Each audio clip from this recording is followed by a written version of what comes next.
Hello everyone and welcome for another FPL video here on the channel I Sabi FPL. My name is Elastuma and today I'll be doing a video about my team selection for game week 2. Every game week I try to go over my team in a video for the channel, talk about my transfer targets, talk about decisions I'm considering and making, and give detailed explanation of why I've chosen players in my team and going forward how I'm going to do. So if you're new to the channel, I'd like to keep up with my team all through the season. Do well to like this video, subscribe and put on the notification bell as more content will be coming through your way.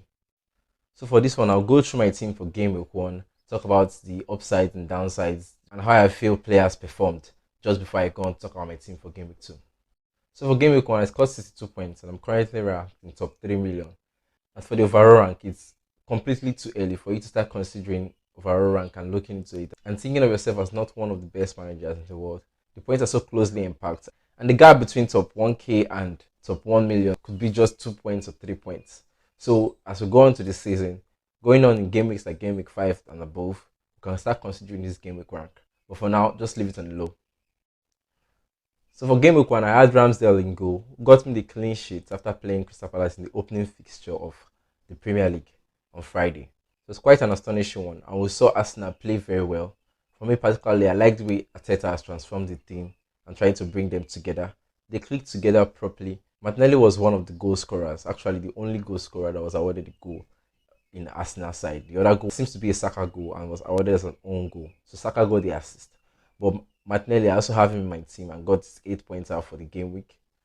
And I also had Gabriel Jesus up front. But Gabriel Jesus didn't seem to come up with the FPL returns, but it didn't look quite bad also. Though he got only one shot in the game, but it didn't look quite bad. And I feel going forward, there's no one that you rush out off your team. He could do well in the upcoming fixtures, which are not so bad for him. And Arsenal side has been proved to be one that will give us nice FPL assets as the season goes on. In defense, I got the clean sheets and one bonus point from Cancelo and James, though they both got yellow card in the game. And that yellow card seemed to have revealed their chances of getting bonus points, but they still seem to get bonus points.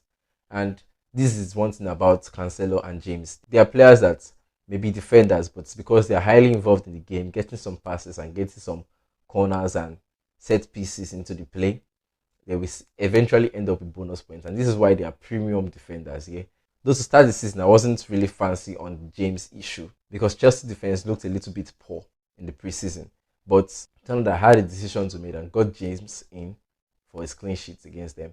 Some persons may also be of the opinion that Everton did penetrate their defense, but they lacked that finishing edge, which may be true. But going forward, I feel over time, like I said in the video earlier on, Chelsea's defense will improve. But to start the season, especially in that Everton game, they weren't very good. But they managed to keep the clean sheet, and James got his clean sheet and bonus points.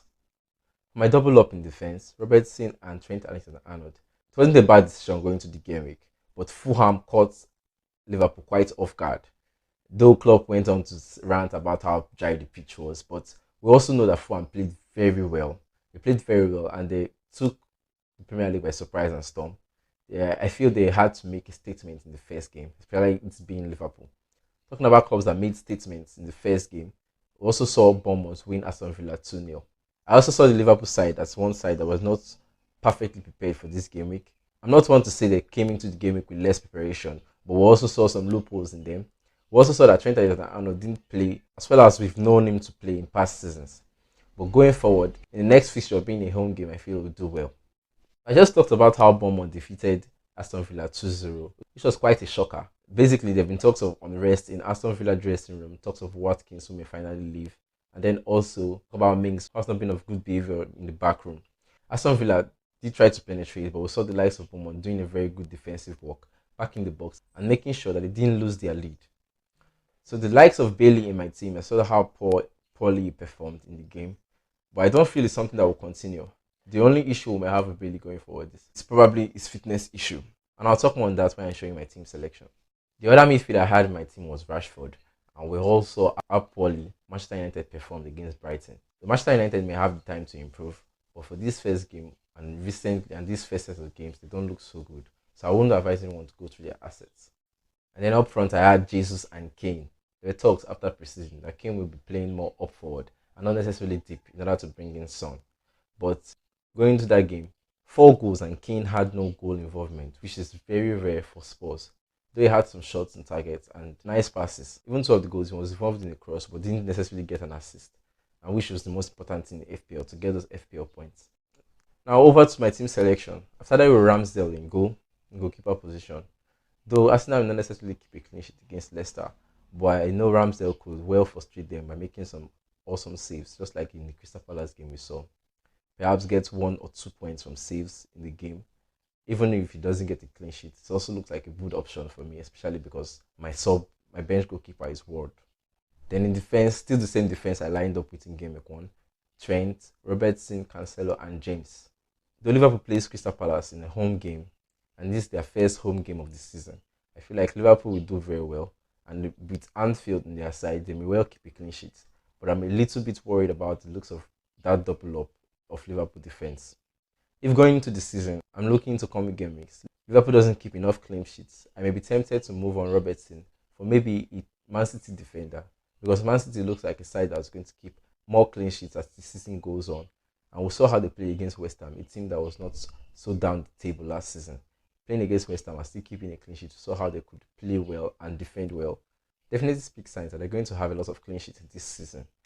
And I'm highly tempted by a double up. Maybe I could move Robertson to a Walker or even a Diaz just until Laporte gets back to full fitness, and we'll talk about their rotation of their sides. So as for Cancelo and James, no objection. I like the look of them, and they may well go on into this game and pick up some bonus points also. Though James plays Tottenham and there are rumors that he may play right centre back in the game, but I don't think that will be the case. For Chelsea fans, you can drop a comment in the section to tell me whether I think he's going to play right centre back or right wing back in this game. But in this fixture, I like the look of his James, and he could be well involved. Was also involved in some corners and took a free kick for the team in their game against Everton last week. So all these speak good signs of James. As for my midfield, I still have Bailey, Salah, Martinelli, and Rashford in my midfield position. Yes, Salah is going to be my captain going into game week 2, and I'll talk more on that after you've seen my forward line. But these are my midfield players. The only issue I have with the midfield currently are Rashford and Bailey.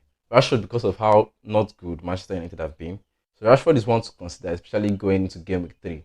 I may decide to make a transfer switch to an 8 million price midfielder, maybe a Kulusevski or a Madison. But that all depends on how they perform in their game in this game week 2. Then Bailey, there's been rumors that he may not be fit for the game and may not play. But I'm looking forward to the press conference and see what Steven Gerrard says in the press conference about him.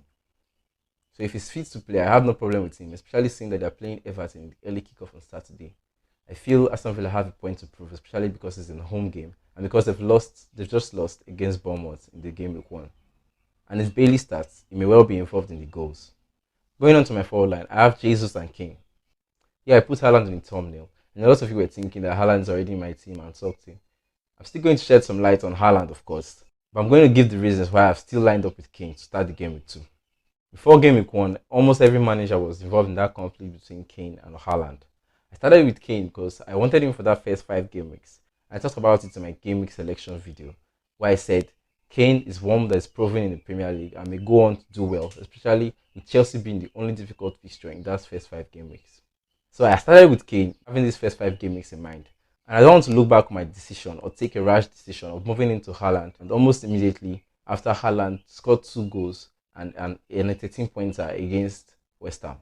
Looking at the Chelsea game is obviously a very difficult fixture for them, and in the past they've not got the best history against Chelsea. But with the way Conte has set up his side, I feel they'll go into that game with a lot in mind, especially because they're fighting for the top 4 spots this season, and they'll like to see how they'll do against top sides. And the Tottenham side may well go with a point to prove. It's not a nice fixture. I won't sit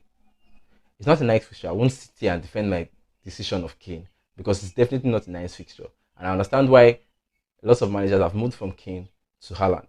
On Sunday evening, I had the opportunity to move from Kane to Haaland, but I didn't do it, despite seeing that Kane's price is going to go down and I'll have to spend the 0.2 million extra to get Haaland. This is because I had a target in mind and I had the goal I would like to achieve. If I decide to roll this transfer, I will have 2 free transfers to go into game week 3, and we'll know how well things change in FPL very quickly. I may have other fires to put out. I may decide to have Kane for the next 3 fixtures that will include Nottingham Forest and Newcastle. No doubt Haaland looks very good, especially against this Bournemouth side that is placed in this game week. So managers who have moved from Kane to Haaland is pretty understandable, and I support the idea, but it's not something I would be keen on doing. Also, what note, I have 0.5 million in the bank, so it's something I could do before the deadline if I see enough reasons to do that. I know fully well that I may be burned by this decision. I may decide not to watch 3 p.m. games on Saturday and may receive some lashes from you guys in the comment section. But it's a risk I'm willing to take, and especially as it improves my chances of making better decisions in Game Week 3. I always make sure I post my final team in my social media handle to let you guys know the decision I've made. So follow me on Twitter and Instagram if you're not already. That's pretty much it for my team. And talking about Twitter, I host the deadline space for Twitter about 1 hour or 1 hour 30 minutes before the deadline, where we get to talk about high pressing topics, especially going into the deadline. We get to go through over managers' press conferences and what we can take from them. We may also get the opportunity to get some league lineups, especially in the Aston Villa and Everton game that is the early kickoff.